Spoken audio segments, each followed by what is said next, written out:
is not able to attend this session due to medical reasons and not able to travel, Sister Mitalini Mahapatra.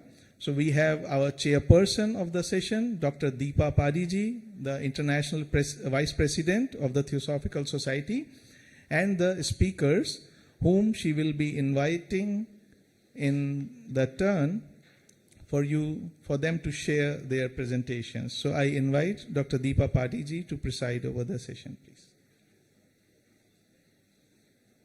Thank you. Thank you, Sekar. Okay. Good morning, brothers and sisters. Welcome you all to this second session of the Indian Section Convention. Well, it is a session with short lectures on the theme of the convention, that is illumination from within. The participants are the Theosophists from the Young Indian Theosophist Forum. Am I correct? From different parts of India. Actually, the theme, illumination from within, reminds me of the 18th verse of Gita, chapter 13, which says, Tejasam api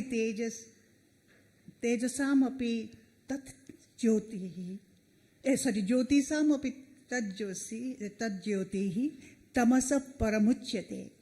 Jnanam geyam jnanagamyam hrudi sarvasya vistitam. I am repeating. Jyotisam api tad jyoti tamasah paramuchyate jnanam geyam tat jnanam hrudi sarvasya vistitam. The meaning is, he is the source of light in all luminous objects. He is beyond the darkness of matter and is seated in the heart of everyone. He is knowledge, he is the object of knowledge, and he is also the goal of knowledge. Who is he? Who is that he? It is that consciousness which is the transcendental wisdom by knowing which everything is known. Illumination from within refers to a personal journey which involves our personal inner transformation. In fact, nobody else can do that. No masters, no gurus, nobody. Masters can guide us, give us instructions, but ultimately it is the seeker, it is we who have to do the cleansing. He has to clean the path for the inner journey. It is stated in Gita also, Uddharet Atmanam Atmana, meaning raise yourself by yourself. In fact, we can call it an evolution, and it must start from here and now. Well, it is my pleasure to invite the respected speakers to present their views on the topic, topic relating to the theme, that is illumination from within. Each speaker will be given 20 minutes. That is the maximum, not beyond that. And now let us start with Brother Vinay Patri. He holds a master's degree in commerce as well as business administration. He is currently working for Tata Consultancy Service Limited. He is passionate about being a voice-over artist, mimicry artist, and ventriloquist. Actually, I don't understand what it is. You will explain me later. He is now the president of the Madras Theosophical Federation, Adyar, Chennai. He would be speaking on meaning of illumination from within. Now I request Vinay Patri to present his views.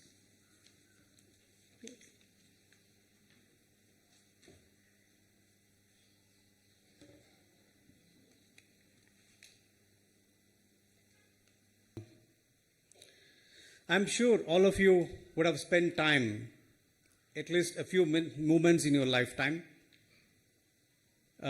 looking at the stars, the starlit sky, and then amazed at the extension of the vastness, admiring the beauty of the constellations, at the same time pondering over what would lie beyond and behind what you can see and what you do not see. Sometimes you would wonder where you are in this vastness of these planets, solar systems, galaxies, and universe. Where do you belong? For ages, mankind has been exploring and investigating the mysteries of the universe. In this inspiring vastness, it is strongly believed that there exists certain relationship between the human body and the universe. From ancient philosophers to that of the modern scientists, the relationship between the microcosm of the human body and the macrocosm of the universe is a subject of fascination. It is a point of deep contemplation and an inquiry. Now, nearly all the elements in the human body are believed to, such as the oxygen, carbon dioxide, nitrogen, all of these are said to have formed with the causation of the stars. This causation of the stars concept itself is a fascinating subject. In science, it is called stellar nucleosynthesis, which means it refers to a process where large amounts of material is formed within the planets, which means that the hydrogen reacts and then fuses with the atom, and then it leads to the nuclear fusion and leads to explosions within the stars, not outside. The stars are burning, and then that leads to a creation of newer materials, heavier materials like the gold and the platinum. So, but eventually, when the stars die, which means that they run out of fuel, they begin to shrink.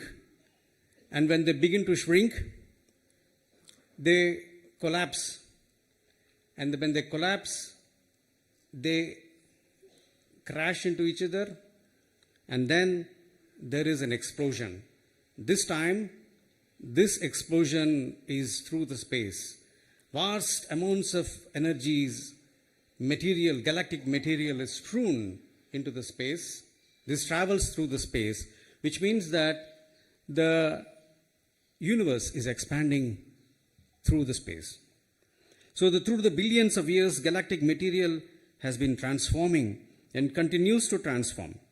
Any phase of evolution that we behold, that is, whatever timeline or time frame that we can attribute, is only a miniature of this vastness of infinity.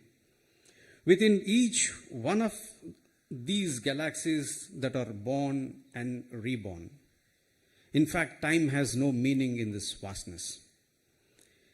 So what exists potentially in the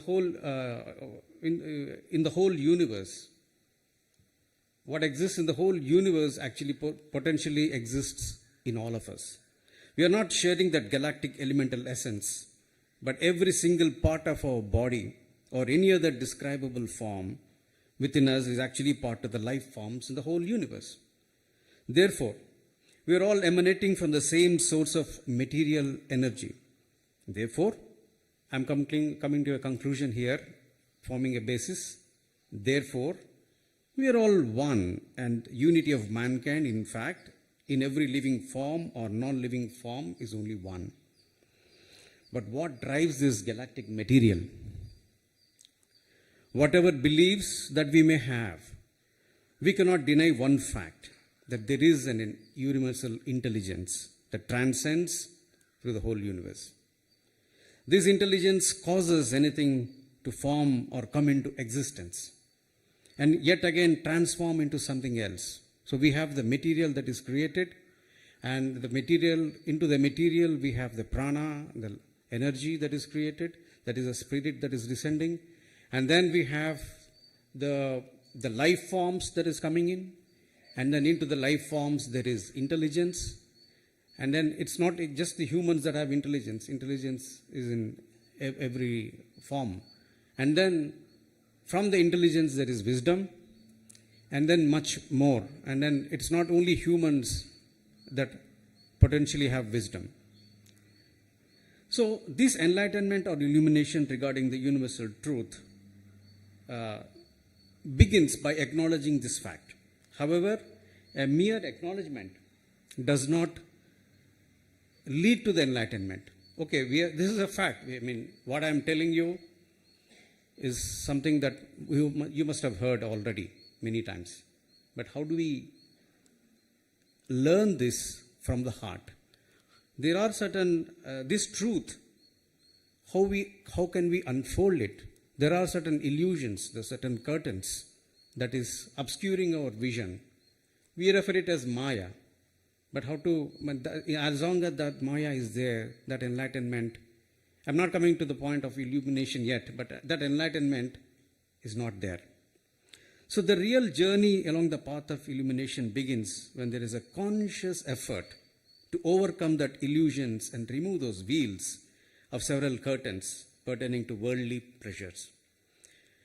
Now the very step begins when one is convinced about the path that needs to be undertaken towards illumination. Once this commitment is firmly established, there is always an overseeing guidance that is provided. The power of natural evolution, there is a constant pressure from the evolution, from the nature, to advance, to move. It pushes us. However much we are going back, it pushes us towards the evolution. And therefore, there are teachers who descend and come into contact with those who are desirous to take and tread the path towards enlightenment. There are certain teachings, sometimes referred as secrets.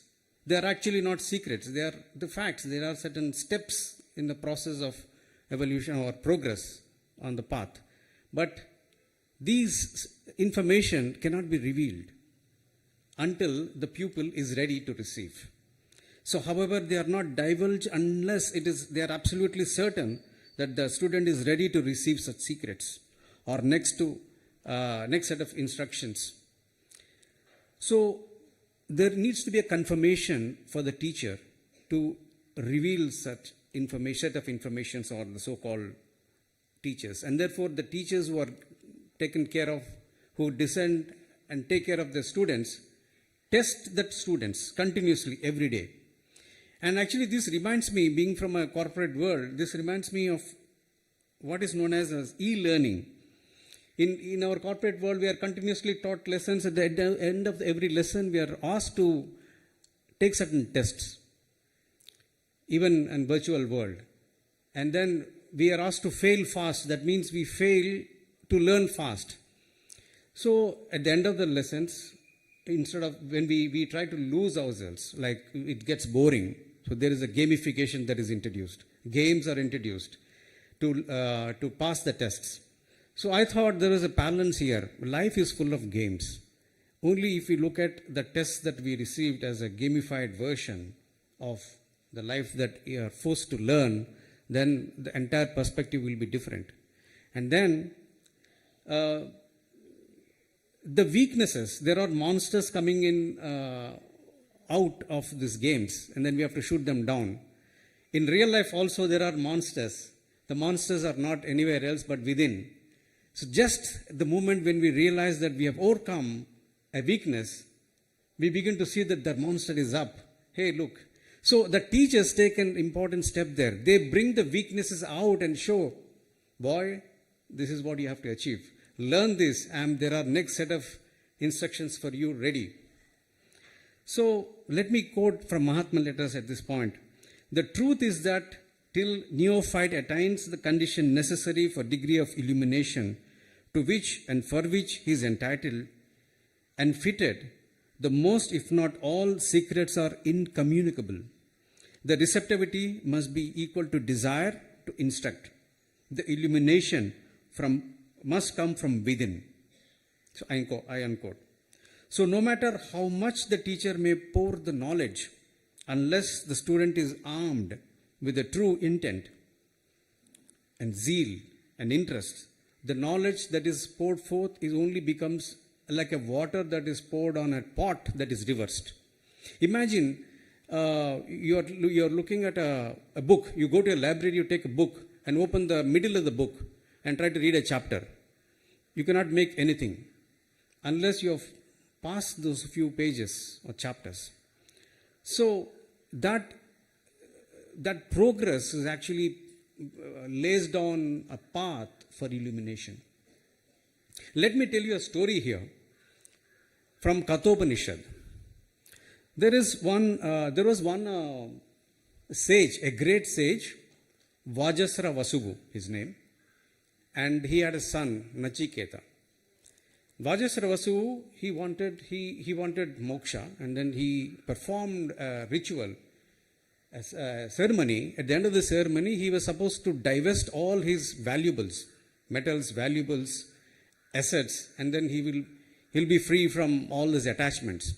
The most of the assets that he had were cows, because he was gifted. They're all sages, cows and cattle were there, most of the assets. His son, Nachiketa, sees at the end of the ceremony that the father was clinging on to certain cows. He was only giving the cows which were about to die, not yielding any milk. But he was trying to retain those cows which are good and yielding milk. Nachiketa, his son, says, "Father, what is this? You are supposed to give away everything that you own. You are retaining something that you think it is valuable."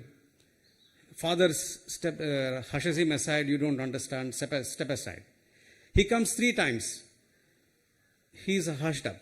But now the son, young boy, he is not able to take it. That father is failing. He comes to him. He says, "Father, do you consider me as an asset?" "Of course, you are my asset." "Then whom are you going to donate me?" With this, father is really infuriated. He is angry. In a fit of anger, he says, "I'm going to give you to Lord of Death, Yama. Go." His son takes it literally, seriously. You see, in fit of anger, we say a lot of things which we don't intend. So that is another weakness which all of us have to overcome. We don't mean anything, but we say. Son takes it literally, and he finds his way towards Lord Yama. Lord Yama is on a business trip. He is not there for 3 days. He is going to come back after the 3rd night. This boy is waiting for him patiently, without food and water. Now, after he returns, Yama is very pleased. And then he asks, "Boy, why are you waiting?" So I said, "My father sent me to you. He has donated me to you." He was very pleased. "So I'm seeing that you have waited for 3 days. I'm going to give you 3 boons. Choose wisely. First boon, my father should be free of anger of me. We should be in equal terms. He should forgive and forget whatever happened. Granted. Second, I understand that there are certain rituals of fire. The world over it is done. But tell me that ritual that leads me to heaven." See, it is not a simple, easy shortcut. There's nothing like shortcut to salvation. It is a process. It is a method very difficult to follow. It is a process. But Yama teaches him. He is very pleased that his boy is progressing towards a particular path. He teaches him. He learns very fast and then plays it back. Yama is again pleased. "Okay, what is your 3rd boon?" "I want to know about life after death." Yama is astonished. "What do you mean?" "Yeah, I want to know what happens to soul after death. I want to know that knowledge." Now, Yama wants to test this boy. Let me see he is really prepared. He says, "Boy, you are young. Why do you want this? I'll give you damsels, women, wine, horses, kingdom to enjoy. Why are you coming now and talking about death and all? Boy doesn't listen. He says, okay, I'll give you 200 years, 300 years. Live as long as you want. Don't worry about death. Nachiketa replies, Sir, all that you are giving, even the extended life, will come to an end. All this wealth will vanish at one point of time. I know the body will fall, has to fall, even in spite of you giving me some 100 years extra extension. I want to know what happens after that. I would like to know and hear from you that concept, that invaluable information. Please. Yama is flattened and he says, very good, you passed the test. Let me tell you. But what Yama teaches in this Kathopanishad is about 119 verses. That's a different thing. I'm not going to give you all that. But there are a few things that Yama talks. He says that there are two ways of paths to progress. One is the Sreyo Marga and the Preyo Marga. Sreyo Marga is the way towards illumination. The Preyo Marga is backwards into darkness. And he has given a wonderful analogy. The body is a chariot, the intelligence the driver, the senses are the horses, conscience the rein, and Atma is the lord of the chariot. So the self is superior to body, mind and senses. Therefore, if the driver is driving his chariot well, powered by intelligence and directed by conscience, that path leads towards illumination. Now, I have another story which I don't want to tell because of the time, but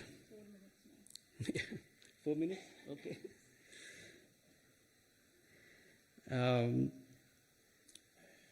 Now, finally, when we examine the source of the trigger point that illuminates, it is something that which is very deep within and accessible to those who take themselves in hand and painstakingly tread the most difficult path of discipleship. The source is nothing but the Turiya, the fourth aspect represented in this symbol Om. When we behold this symbol, the first state is the waking state, in which we are aware of our daily world. It is described as outward knowing, which is called Bahya Prajna, universal, that is the gross body. The second state is a dream mind. It is described as the inward knowing, Antah Prajna, the subtle body. And the third state is the state of deep sleep. In this state, the underlying ground of consciousness is undistracted, and this is the causal body. And the fourth is the Turiya, the pure consciousness. It is the background that underlies and transcends the three common states of consciousness. So this source of the fourth factor is nowhere else but deep within the bosom of our heart. So we as members of the Theosophical Society are very fortunate to have received the Theosophical teachings that provide philosophical and spiritual tools. So these tools help harmonize our divided selves so that our inherent radiance may shine through ever more brightly, spreading its glow to all in need of guidance to their own inner source of light. So this is the meaning and the path towards illumination from within. Thank you.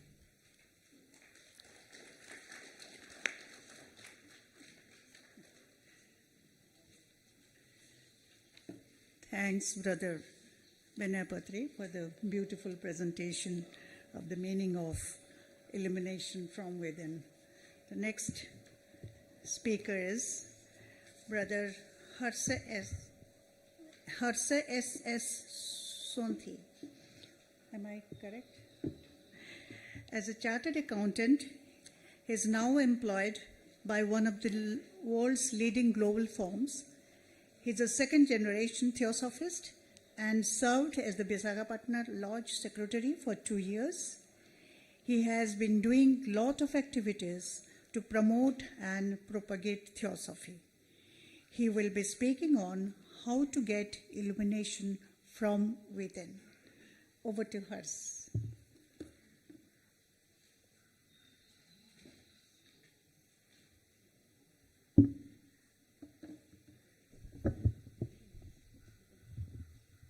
I think I need to adjust the height.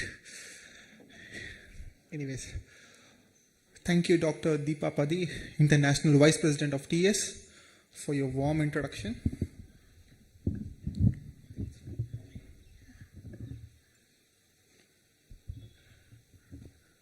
Respected people, good morning. Good morning to everybody who are gathered here and who are watching online as well. I would like to bring greetings from Visakhapatnam Theosophical Lodge, President S. Kameshwar Rao. It is very warm to see you all to gather here for a profound exploration into understanding what illumination is. And the first speaker, Vinay Patri, has given a beautiful insight on the journey of understanding illumination. It is very important for each one of us to ponder a few questions before dwelling into the main part, that is illumination. Before I start, I would like to request everybody to close their eyes to listen to a real life story which might be a starting point for me to introduce how to get illumination from within. So if you please close your eyes, I will recite the story. Once upon a time, there was a small boy. He is not academically strong, but very kind at heart. One day, he went to his uncle's house, and on the terrace, he was in his usual health, thinking about his daily life, all that stuff. There was nothing wrong with him. But a sudden and unmistakable fear of death took hold. He felt he was going to die. Why this feeling should have come to him, he did not know. The feeling of impending death, however, did not unnerve him. He calmly thought about what he should do. He said to himself, "Now, death has come. What does it mean? What is it that is dying?" "The body dies," he answered to himself. Immediately thereafter, he lay down, stretching his limbs and holding them stiff, and he held his breath and kept his lips tightly closed so that to all outward appearance he looks like a corpse. Now, what would happen? This was what he thought. Well, this body is now dead. It will be carried to the burning ground and there burnt and reduced to ashes. But with the death, am I dead? He asked for himself. Is the body I? This body is silent and inert. But I feel the full force of my personality and even the voice of I within me. So I am the spirit transcending the body. The body dies, but the spirit that transcends it cannot be touched by death. That means I am the deathless spirit, the boy figured out. All of you, please open your eyes if you closed it. So this little boy grew up to become Ramana Maharshi. So this is a short contemplation as to how understanding and posing questions deep within can give us a strong exposure to understand that is never explored or never answered. To be illumined is to get enlightened, right? The word, if you take it to the dictionary meaning, that is what it refers. But enlightened about what? A serious question, maybe it is a small question, but a serious question. If I am of the awareness to search for the truth, then I would say illumination could be the path of searching the truth. Again, the question of what is truth, what is false. It is very personal and subjective questions. But if I search for the truth and illumination is something that is coming from within, then I can say illumination is the voice of the truth. That it is not like one day when you're sleeping, just like Ramana Maharshi, it comes like, yeah, you are the deathless spirit. It is not this. It's not the thing at all. Then why did I refer the story? The story is to make you aware that it is a very personal process, but as the first speaker said, it is a conscious effort. It is a conscious effort to remain free from all the burdens of life without moving a bit. It is not to say that we ignore our responsibilities. We have to fulfill our responsibilities, our primary duties, our duty as a son, our duty as a daughter, our duty as a wife, husband, our duty as a fellow human being on this planet. We have to fulfill our duties, but without any expectation of what do I get in return, then the mind will be absolutely free. There was a small analogy told by my father when we were discussing about this topic. He told, imagine that you are driving a car. A car, generally a driver who understands driving well, who is well experienced, he never cares about what is it like am I catching the steering wheel right, am I putting the gears right? He never does it. He goes on this way, never bothers about what are the other passengers or other vehicles doing. He never gets interrupted with the vehicles that are around him, before him, backside of him. He never gets disturbed by that. Only to see that he will find a road where there are no vehicles at all. The only vehicle that is he himself, and he gets no disturbance. That is the stage where we have to reach. That is the path of the sacred way to reach illumination, as people quote it, divine path. This is not a mere directive, but an introspective reflection on the nature of illumination. We have to question, is it a gradual process? Is it a process that includes step by step? Is it a process that gives you merit after merit? Or is it like churning every single day so that one fine day when you reach, you are in no point of saying that I am enlightened. The moment you say I am enlightened, it is obvious that you are not. Why? Because those who are enlightened will see nothing of an achievement. If I see illumination as an achievement, it is more of a competition. Again, there are teachings and philosophies how to reach illumination in the first place. Then if I adopt that path and I become the first person to reach the illumination, then I have created an atmosphere of competition where I am supposed to run fast to get illumined. If that is the scenario, everybody creates an havoc to reach illumination very early. They don't want to spend time with themselves. They don't want to talk. They don't want to be kind. They don't want to look at humanity as it is. All that they want to do is run to reach the glory of illumination, which people say. If that is the stage of illumination which theosophists also want to receive, I'm sorry, we never go there. Or even if we go there, we reach to that destination. But again, that destination, we again call ourselves, we are enlightened.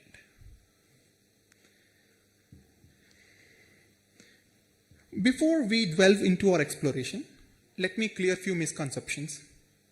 Illumination is not an hierarchical trait where the father transfers it to the son or the teacher gives it to the student. It is not a hierarchical trait. It is not a gift either. The realization challenges the traditional teachings that may have conditioned us to believe otherwise. Understanding that illumination is beyond the expression of mere mortals leads us to accept that it cannot be bestowed by an external authority or resource. The only avenue to hear the voice of truth is to draw within ourselves. And how we draw within us is a serious quest to be undertaken by the individual himself. Again, as I said, it is a very personal process. Let's just say, Sri Krishna said, illumination is so and so. Lord Buddha said, illumination is so and so. Jesus Christ said, illumination is so and so. And without any practical study, without any understanding, if I adopt to that process, maybe I would succeed in the journey, but what is the mere use to the humanity? If you adopt, you accept, you follow, it is not wrong. It is fine.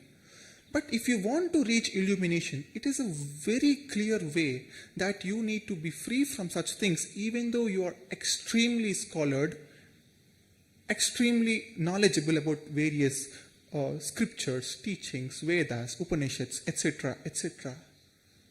You should have everything in mind, but when you talk with your mind or when you talk with yourself, you should ignore them all and listen to the heart of that is inside you, heart, which comes as voice of the truth. And we must understand how to get illumination from within should not be answered very easily. Even if you question yourself tonight, don't answer it like, okay, this is what illumination is. If that is the case, entire our exploration ends there itself. The idea is not to give a conclusion of what is. Rather, it is to explore the very roots of our existence in one's own way. Every way might reach to the same destination and is much straightforward in moving ahead in spiritual journey also. But why is there a need to move ahead is something we need to ponder upon. Ignoring all this, as an individual, I can say few things that are very important. Maybe, for example, what are the basic traits of a human being? If anybody has to answer, what are the basic traits of human being? Maybe in the current world, it's like complete your education, get money, go get married, and die. This is what is the basic of human being in the current age, materialistic way. But human being has got the ability to provide friendship, compassion, kindness, warmth, ability to see things, creatures, and providing shelter to people who are in need, talking to people who want you. These are few important traits that a human being has within himself. But are we trying to explore that in first place? Are we?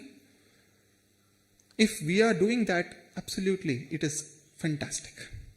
Because if you are unable to give hand to those who need, it is not wise to get educated. It is not wise to, surpass all the scholarship degrees when the person who is in need is not having you. Compassion is the very first step to get illumined. Why? You see the brother inside that person. You see none other. You have no difference. You say, I am the one who is reflecting inside that person also.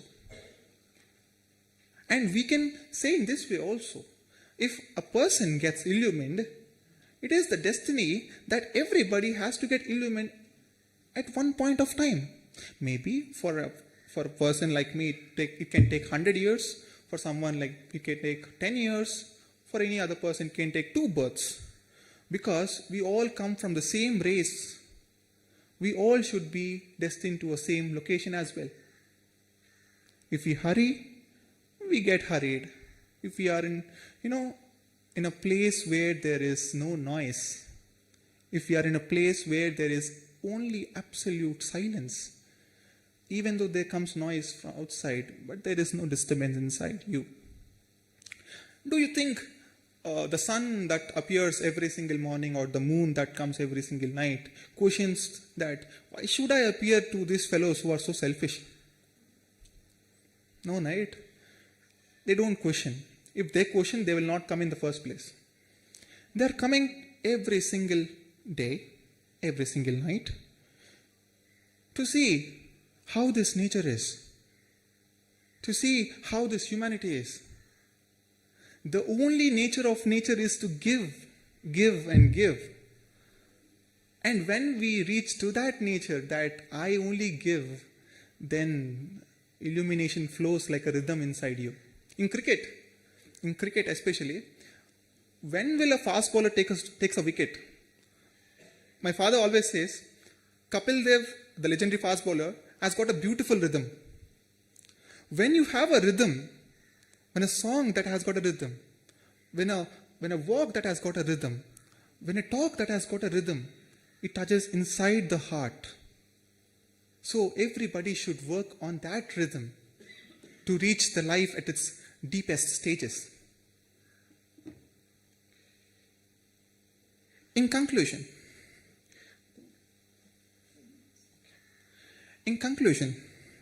dear seekers, our journey to illumination is an exploration of the voice of truth within ourselves.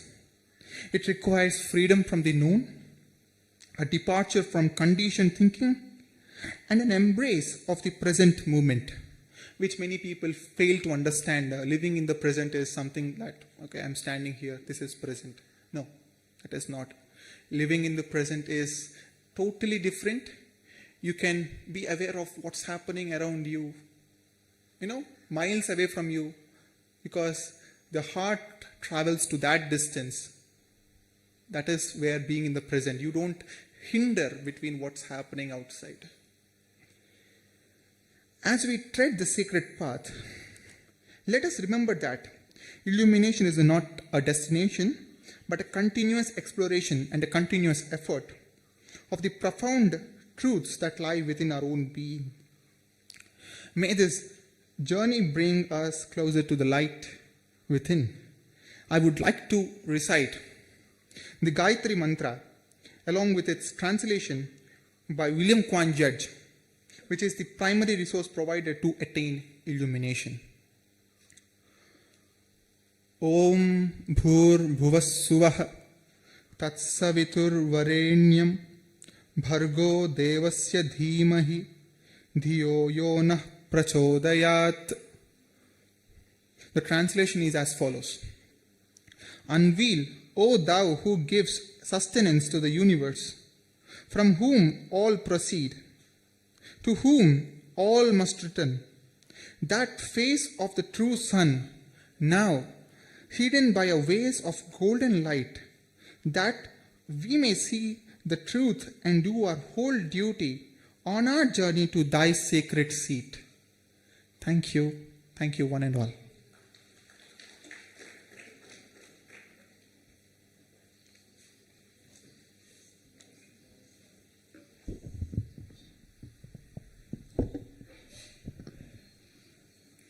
Well, thank you, Brother Sonthi, for the profound speech. Wonderful explanation. Next is Brother K.A. Adikeshav Prakash Shastri. Adikeshav Prasad Shastri Yes. Adi Keshav is a member of Theosophy since 1977 and belongs to Krishna Theosophical Society, Devanagere, Karnataka. Besides being an engineer, he has done MBA in marketing and MA in Sanskrit literature. He is presently working as a software professional and corporate trainer. We'll now be hearing from Brother Adi Keshav Shastri. His topic is Advantages of Having Illumination from Within. I request him to deliver his talk.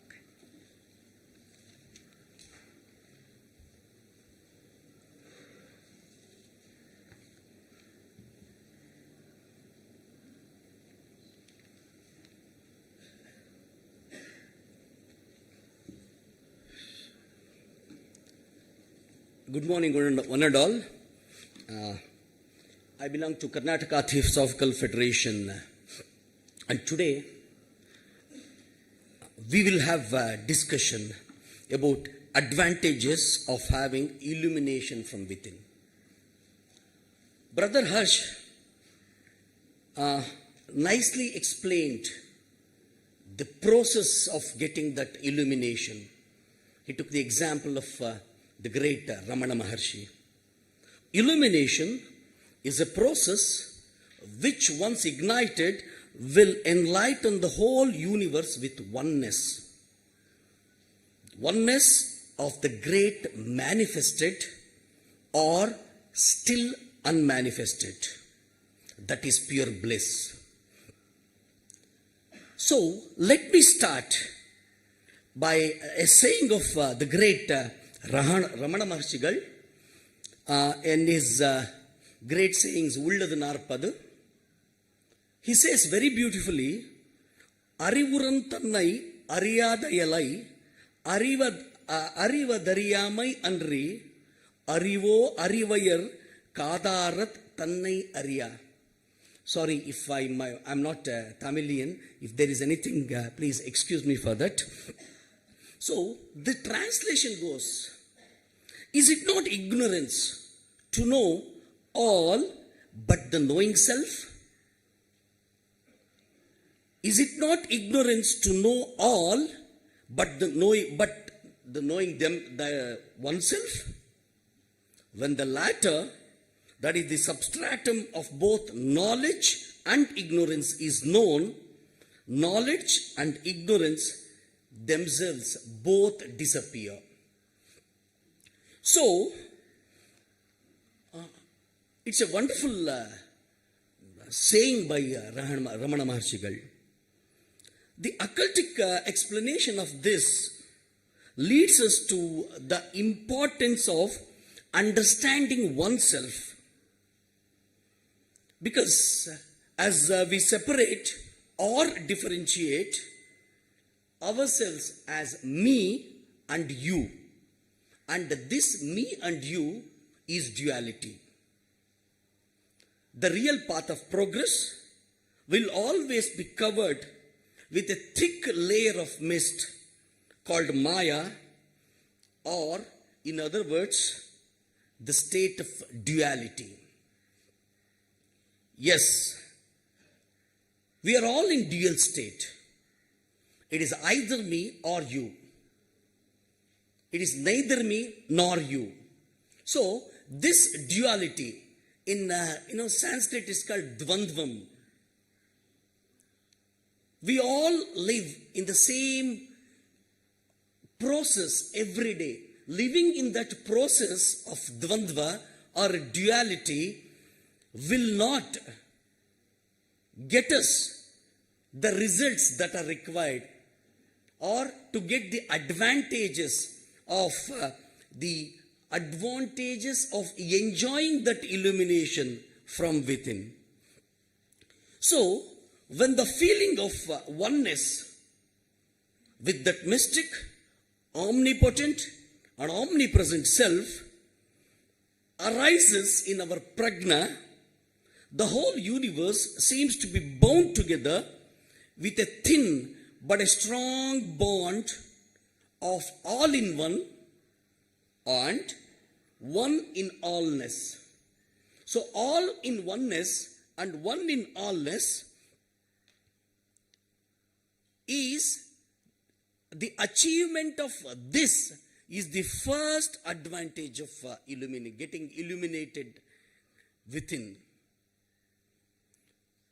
So the advantage of illuminating, the first advantage is of course the closure of dvandva or duality, and when this duality vanishes, the adept starts traveling in the correct path of adhyatma, where innumerable path seekers have already traveled. And obviously, at the end of that road is the abode of perfectness, bound in perfectness. Perfectness, bound in perfectness, where the duality is transferred to an unified force that combines everything, as rightly said in Rig Veda, which is in 10th mandala, which is very well famously known as Nasadiya Sukta. Na mrutyurasit, na amrutam na tarhi. That stage, na sadasin, no sadasin. That stage where there is no duality, na satasit. There the truth doesn't exist. Where the untruth also doesn't exist. Because as you know, the people or the adepts, we understand this duality. Either there should be truth should prevail, or there should be untruth. There is a stage beyond everything where everything exists but nothing exists. Even the Sat, that is truth, even the untruth, they do not exist there. So the knowledge of this is the first advantage an adept gets when he gets illuminated from within. What a beautiful saying there. Na mrutyurasit, na amrutam na tarhi. There is no death there. There is no death. If there is no death, we always think there should be immortality. But there is neither death nor immortality. It exists and it does not exist. There is a thin layer that separates. That's why this path of illumination sometimes becomes difficult to understand. Very technical terms which are used there. Yes, the non-duality, in non-duality, there exists everything and there anything doesn't exist at all. So, we reach a stage where the mortality and immortality, which was supposed to be dual to us, it becomes non-existent. And we who seek this illumination, the path of illumination, from within, we become the perfect man. That is the first advantage of getting illumination from within. The vanishing of duality, the vanishing of the Maya that is called. This advantage, once we get it, obviously, prior to that, getting it is not easy. Once we get it, we always see there is nothing there, there is everything is there. Once that true knowledge comes, that is what the result of all the occultic paths. That is the final destination of all the occultic paths. To know what exactly is there. So, the second advantage of getting illuminated from within is that the feelings thrown upon on different circumstances, they become natural. We have developed a certain sort of feelings on certain things. We call it as bias. We are biased. Maybe it may be a personal bias, maybe it can be a circumstantial bias, or it may be an experience bias. And we always produce our thoughts based on our biases. Those biases may be religious, may be cultural. There are so many things, so many aspects of it. So, suppose when I see a beautiful thing, let's say beautiful bird, as a bird lover, I start thinking that this bird is beautiful. And recent results have shown that who are highly developed in this occultic journey, they reach a stage of something called thoughtlessness. Here, I see a bird. The thought that comes to my mind is, yes, that's a beautiful bird.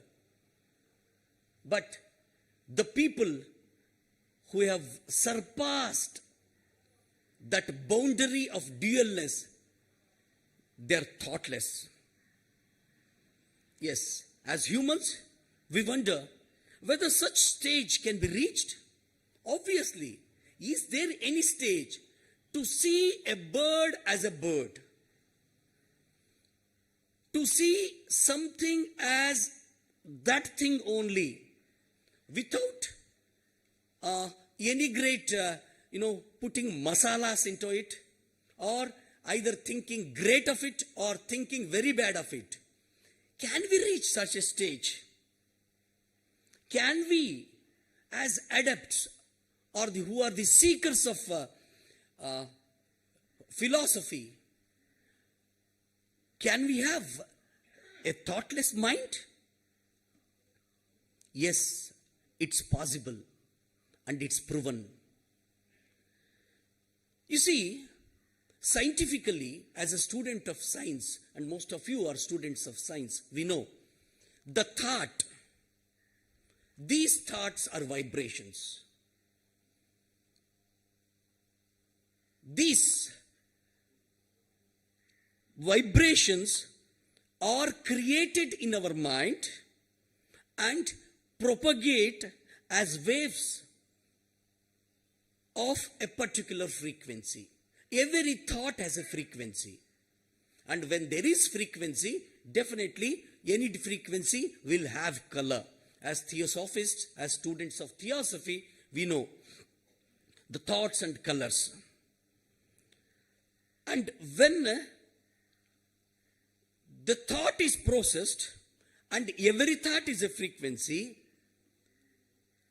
there comes a stage which is called as thoughtless stage, when the thoughts that are generated by us, find themselves in resonance with those universal thoughts, universal frequencies. There is a process called resonance. When we have that resonance, it is like, it's a transceiver type. I transmit my thoughts and I receive certain thoughts in the form of energy. And when those waves, those waveforms are in certain stage, which are again in a harmonious stage, it is called harmonious stage, then that becomes a resonance. These thoughts become the universal thoughts. So, when our thoughts become the thoughts of the universe, then we will not have any thoughts at all. Because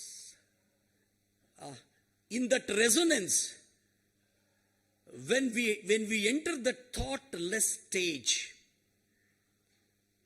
that is how we get an advantage. When we have a thoughtless stage, I believe that the exact importance of thoughtlessness. That is why we perform a lot of dhyanas, a lot of yoga practices. We have the Buddhic meditations. We have certain other kind of meditations.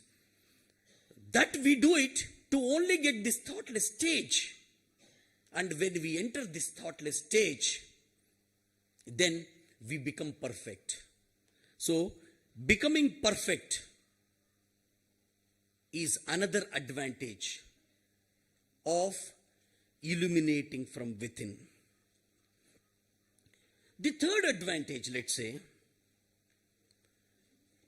the third advantage of getting illuminated from within becomes important to understand, where one can see the things as they are. Yes, my younger brother, he told that live in present. Yes, living in present is something which should be practiced and which should be attained by only practice. And here, seeing the things as they are means, when we see right now, again there is a duality of observer and the observed. So, when we get illumination from within, then this duality vanishes. We become the observed, and the observed, it becomes us. When that happens, we reach a stage called as Sthita Prajna. Simply, Sthita Prajna in general terms means a stagnant prajna, where it does not, produce anything. So it has become one with something else. And when we have to achieve it, when we have to, Sthita Prajna, a man is not a Sthita Prajna.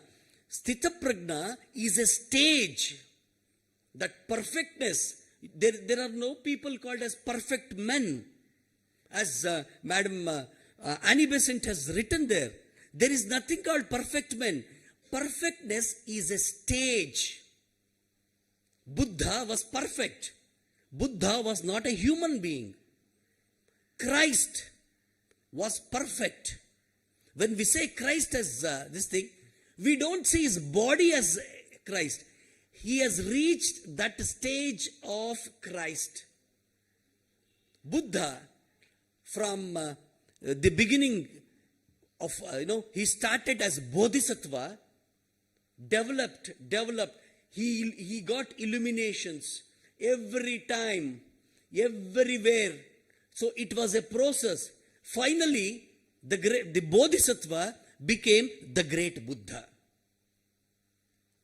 So, the advantage, one more advantage of this getting illumination is, we get beautiful experiences which are in the form of bliss.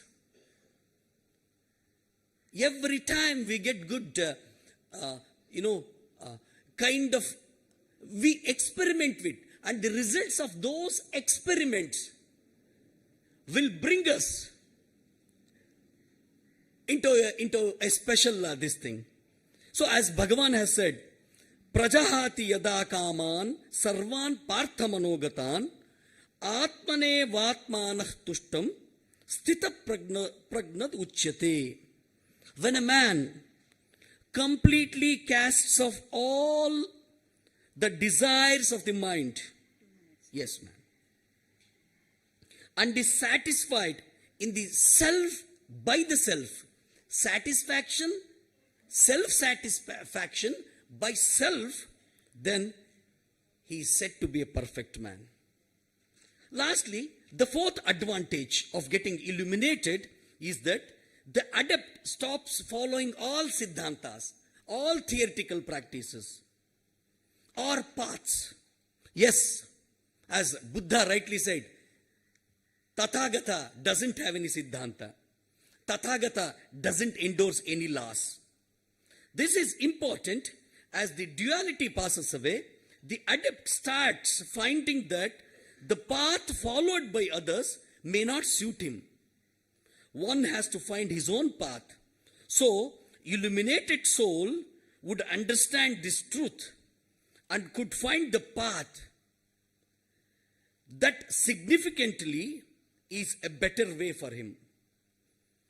This adept finds that a guru can only explain the ways of reaching to that stage, but a guru cannot accompany the adept along the path. One has to find his own way, as JK said. So this is an important aspect, as the energy wasted on experimentations of different paths could be simplified and the journey on our occultic path becomes simple. So being illuminated gives a lot of energy, lot of good things to us. And I hope in the time given, in the time frame, I have explained what exactly are the advantages of getting illuminated from within.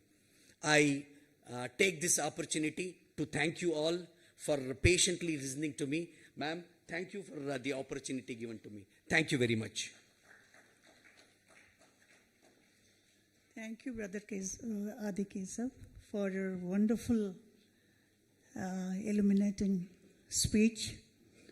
We'll have again some other times to discuss about all these things, okay?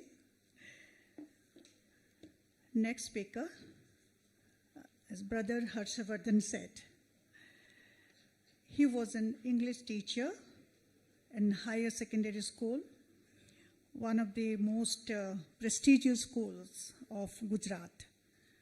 Got retired in 2011, worked in Rohit Lodge as secretary for 5 years and president for 25 years. He was selected as the national lecturer in 2007 and had conducted study camps. He was elected as the president Gujarat Theosophical Federation for 3 years. He is continuing his mission as a worker of Theosophical Society. He will be speaking on consciousness as source of illumination. Please.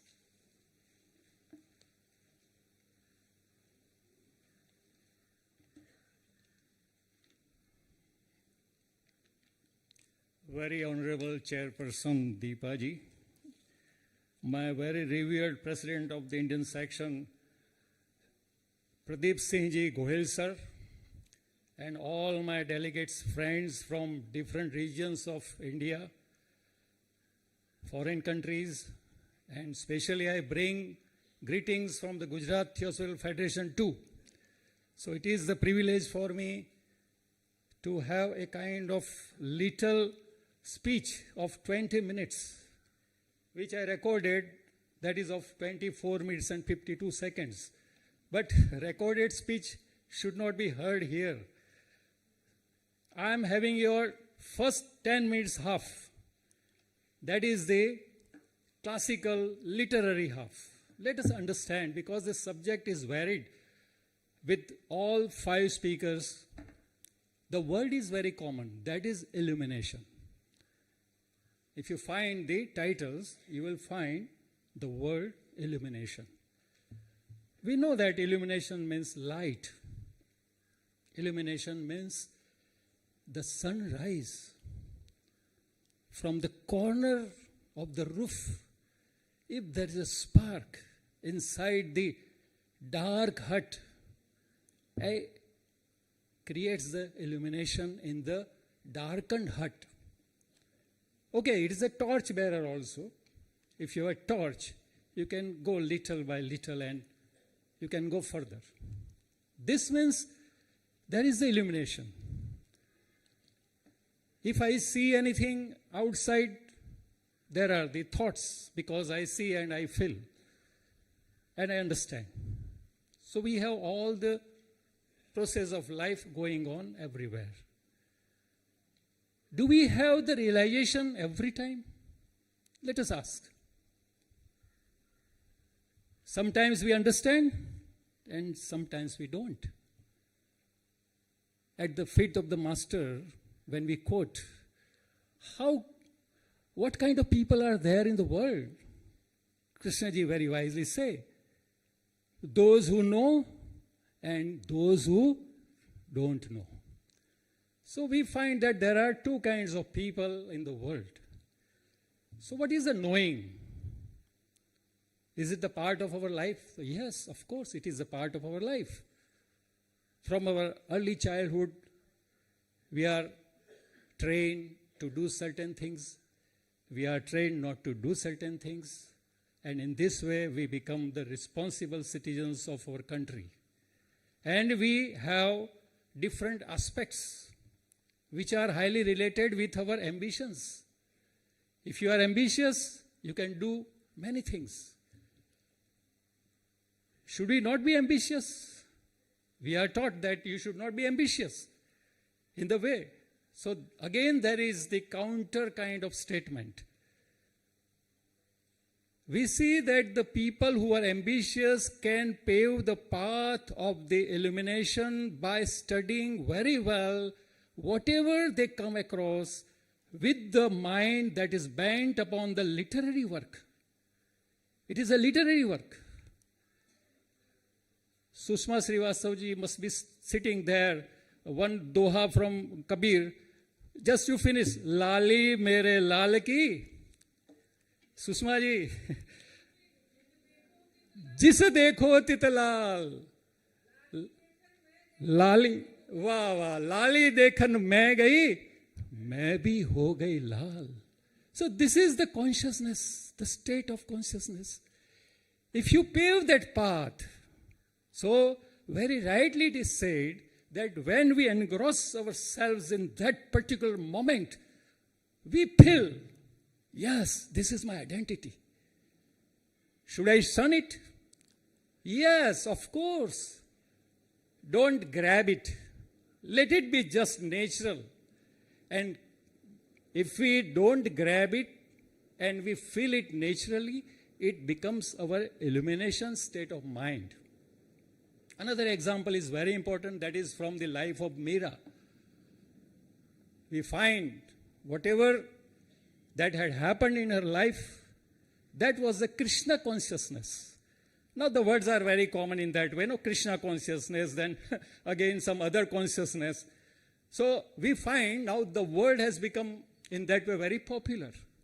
But getting into that mind, what kind of things that we have to study? Let us understand this first. Those who are the students here, I think we are all students of theosophy. And if I have to refer to those things which are very important for me, that means which are very easier. Don't go with the harder or coarse things. Otherwise, you will be misguided. People say, okay, I'm getting illuminated. How? So you have to ask the question, how? So one because I have told that within 10 minutes of time, I will refer to those things which are really important from the classical kind of literature. So in 1560, there was one philosopher, John Locke. And this John Locke continued with the study of the mind.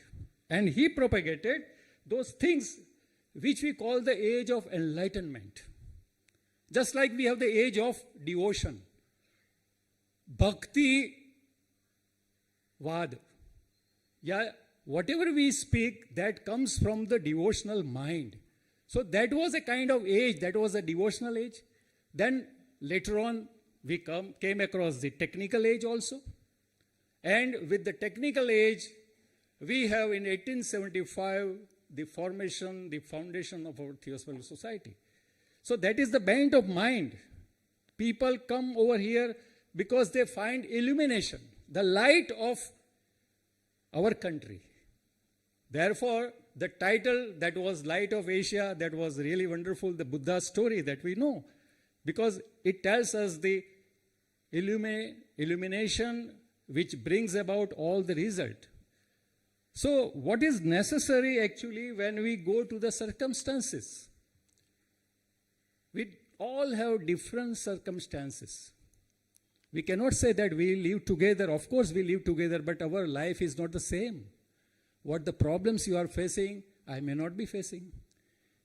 The things that you are rejoicing in, I can't. One thing is good for one person, the same thing is bitter for another person. So how? There must be the understanding, the process of understanding, the continuity of the mind that creates a kind of atmosphere which leads him to that perennial forces of the nature, and nature is the only thing that helps the person. If the misguided person is there and asking for the help, oh God, what should I do? Is there anybody to help me? Then somebody comes and opens the door. Oh yes, here's a light. And there is light.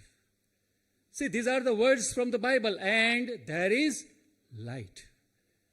So it is the illumination.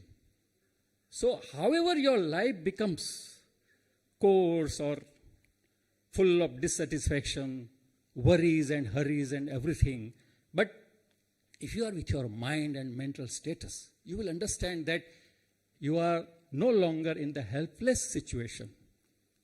You are not a beggar. You are the king. This consciousness of mind teaches you that you are the king.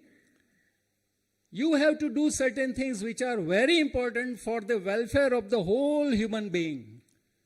And there comes the graded kind of understanding. How will you help? So, helping others has got different kinds of technical aspects, otherwise you can't help.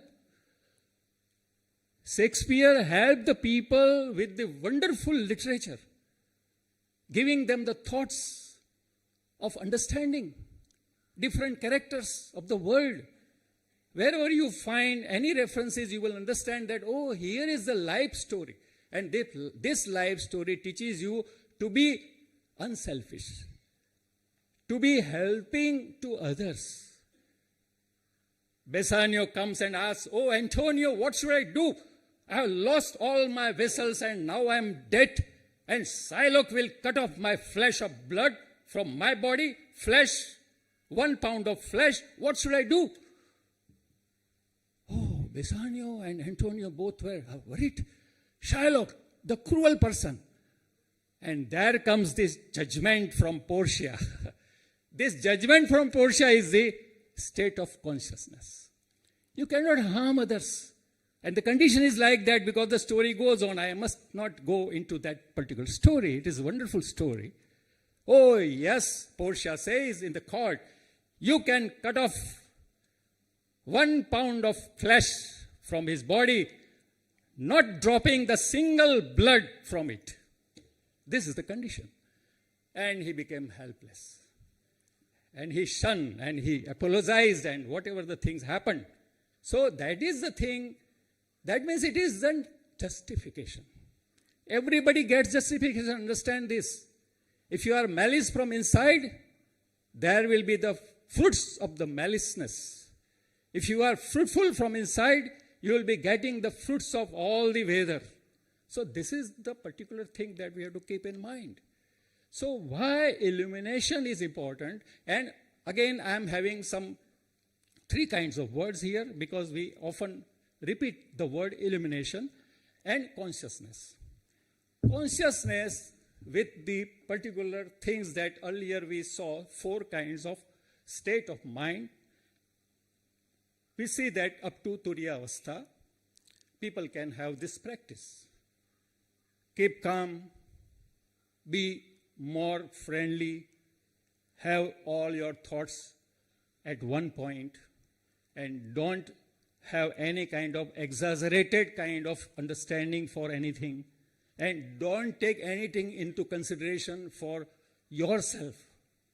So in this way, you gradually come across of your different kinds of states of mind. And you feel that you are in the ocean of life, which is full of energy. How you are full of energy? You see, it is the last, my speech is the last, and I was thinking that now, you are feeling very fresh. Why? It is energy. Something is going to end now after my lecture. So that is the energy. And we feel that, okay, now it is the time for our food, our lunch. So getting into the particular state of happiness, that is the anand that gets the particular way and form from the Sat Chit Anand. So we have this condition of getting Sat Chit Anand. That is very important. We should not forget that. Whatever thing we do in our life, life means it is a daily life. Sometimes it is a routine life. Do we learn more? Do we study well? Do we understand more? Do we care for others more? If we do like this, we are the persons who have the illumination of consciousness. But if we every time criticize others, if we go with the bitter part of life, if we nurture those negative things in life, then we are not of that state of mind where we can have the illumination, consciousness, and everything that benefits the whole human beings. Once I was asked, why at the time when consecration took place in 66 in Ahmedabad, when one Masonic building was erected, and John Coates came there. I was hardly 12 years of age. And my father took me there and just introduced. Oh, then with child, how the person who is just like the president level and would speak like that. Hello, how are you? Are you fine? So these words, that gave me strength at that time. I was not knowing about what the words mean at that time. Hello and how are you? These two words, when we have a kind of approach with others, we feel, we ask. Here in the campus, when somebody crosses and somebody comes, we say hello. So this kind of hello or this kind of things are there which really greet everyone. And it gives us a solace, a kind of happiness. Yesterday I was just moving by and that one sweeper was sweeping and I say, hello, madam, how are you? Madam, the word I used, she was laughing. Then she became very happy. So it is a very small thing when you say somebody who is working there and when you are just greeting in the way, it's a very small thing. And don't have the notion that you are the only important person in life. Don't have that notion. Nothing is important. Only the work is important. Whatever the things happen in life, that is the work only. And work is connected highly with the action. And action is connected highly with the intelligence. And what our tune of the 148th International Convention is about the intelligence. And intelligence is highly connected with our intellect. And intellect is highly connected with the thoughts. And thoughts are highly connected with our intuition. And this intuition comes from our intuitional mind. Let us think that. Is our intuitional mind working? Where is it? There must be the intuitional mind. And intuitional mind can be nurtured by only hard work, reading, understanding, comprehending, going through the hard kinds of states of understanding and sometimes literature. Sometimes the books like the Ancient Wisdom. Sometimes Secret Doctrine. All these things are very important in life. So as a student of Theosophy, I must, whatever I have experienced in my life, when I was invited to speak on Secret Doctrine, I was not knowing anything about that time. And people say, oh, it's a very hard book. Who will understand Secret Doctrine? So I just captured that challenge and I went through certain topics and say, oh, it is the Vishnu Puran. Oh, yes, sure.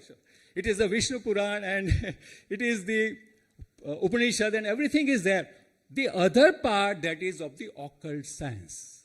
And this occult science is very well studied, that leads to the understanding of illumination of consciousness. Please understand this. It cannot create the illumination, but leads to the understanding. So we are led. We find our way very nicely, we understand very nicely, and we think that we serve theosophy. We have not to get anything from theosophy. We have to serve theosophy. We serve at our own level. And our level is at the center, and periphery is nowhere. You are at the center and periphery is nowhere. So in this way, you have to go through the work of Theosophical Society, have this kind of subject as a discussion, as the particular way of subject that is put in such occasions, even in our federations also, in our lodges also, everywhere. So everybody's mind should be illuminated. So in this way, we have to nurture this, we have to go through. I'm very well in that way. I have nothing read from my speech. It will be just, you can go through the particular way where it is printed in our Indian Theosophists. So I think that it is very important for me. And thank you all for listening this. Thank you.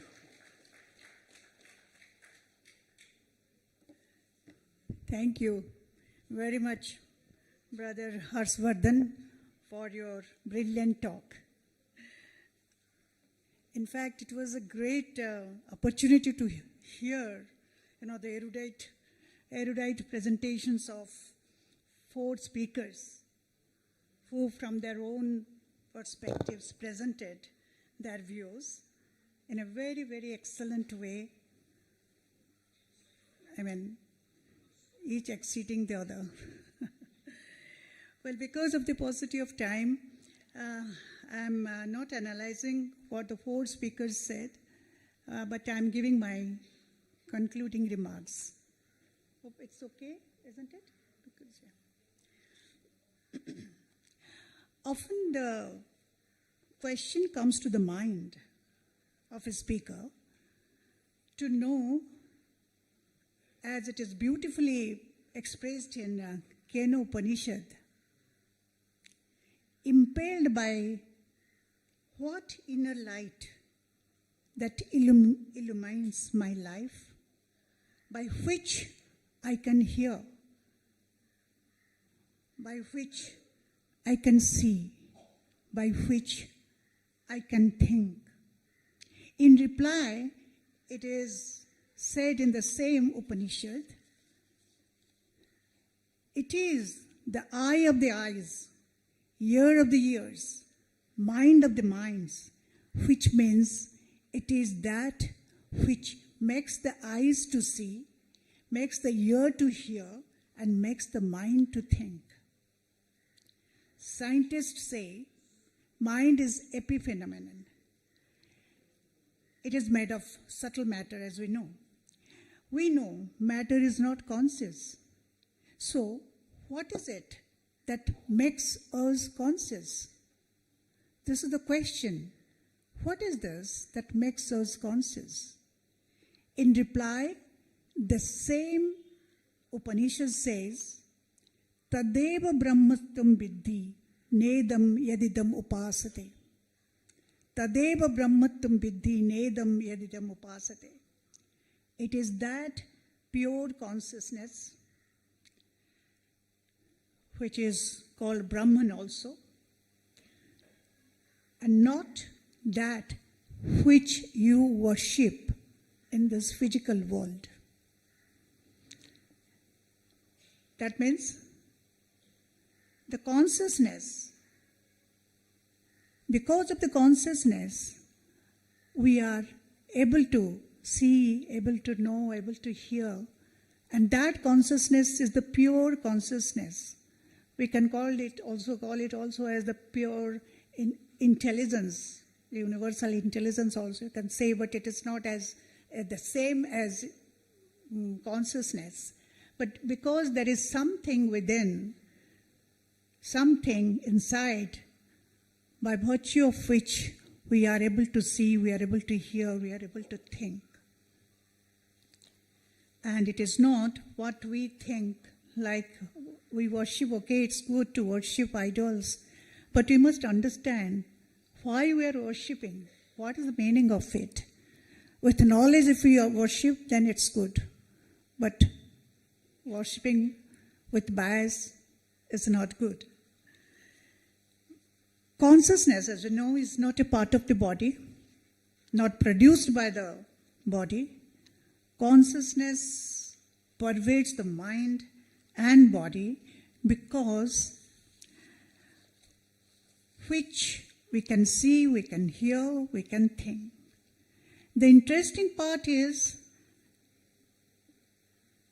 when the body is there, I am standing here, my body is there, consciousness is also there.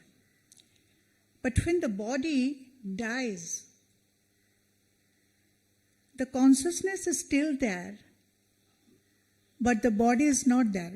When I die, the body is not there, it will be cremated. But the consciousness will be still there because it is all pervading, all pervasive, and it is ever present. That means who we are. We are this physical body, this Deepa Padhi, or the consciousness within. It is the secret of spirituality. Consciousness cannot be found objectively, we know, because you are the consciousness. How can we find consciousness?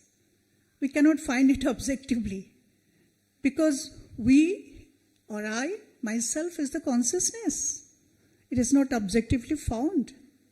It is inside me, and as one of our speakers said that when we know the consciousness, means both the knower and the known, they vanish, they become one. Isn't it? So it cannot be found objectively. It is hidden, it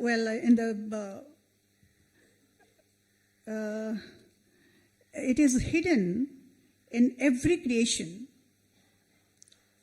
says our universal prayer also. O hidden life, vibrant in every atom, in every created being and thing, there is consciousness, though the varying degree. But to say that I am the consciousness is also not correct. I cannot also say that I am the consciousness. Then where does this I come from? The I-ness or you? Because I can't say, this sentence will not be correct if I say that I am the consciousness. I means what? Just body? No. Which means we have to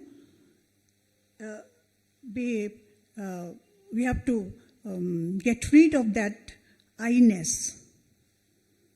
That is necessary. We have to get rid of that I-ness or the selfness, in whatever way you can say. Because these imply I, you, he, they, all these imply limitations, finitude, and multitude also. Therefore, it is necessary to know how to drop this I, how to drop this I-ness by connecting with all others. Then only we'll understand that what is the difference between others and me. So we have to do this by practicing selfless service in our everyday life, by serving others with compassion, love, empathy. I'm always reminded of Mahatma Gandhi's that statement, if you want to find yourself, lose yourself in the service of others. It means we find the same consciousness in others as well. So serving others will help us to be free from this I-ness and embrace all in oneness, which is the goal of theosophy. when I-ness is totally dropped and oneness is established, when we are connected with all others, then there is illumination within. Then we understand that yes, there is illumination within. Well, my congratulations to all the panelists for their wonderful deliberations. I'm sure the audience must have enjoyed it. And all must be feeling hungry. Thank you so much.